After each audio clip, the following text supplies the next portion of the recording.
बिस्मिल्लाहिर्रहमानिर्रहीम। अस्सलामु अलैकुम वरहमतुल्लाहि वबरकातुहू।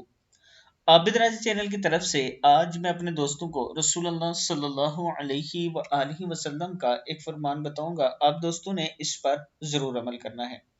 रसूलुल्लाह सल्लल्लाहु अलैहि वआलिहि वसल्लम ने इरशाद फरमाया, अल्लाह ताला सिर्फ इस अमल को कबूल फरमाता है जो खालिस इसके लिए किया जाए और सिर्फ इसकी रजामंदी मकसूद हो।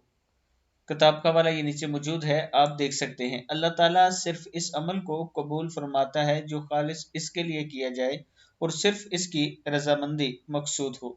मैं अपने दोस्तों से गुजारिश करूंगा कि जब भी कोई नेक अमल करें सिर्फ और सिर्फ अल्लाह की रजा के लिए किया करें, ताकि वह आपके नामाए अमाल में नेकी की सूरत में लिख दिया जाए। आप दोस्तों ने इस पर ज़रूर अमल करना है और इस वीडियो को आगे शेयर करने के साथ साथ अगर कोई दोस्त कुरान पाक पढ़ना चाहता है, ये मेरा व्हाट्सएप नंबर है, आप मुझसे रब्ता कर सकते हैं। अस्सलामु अलैकुम वरहमतुल्लाहि वबरकातुहू।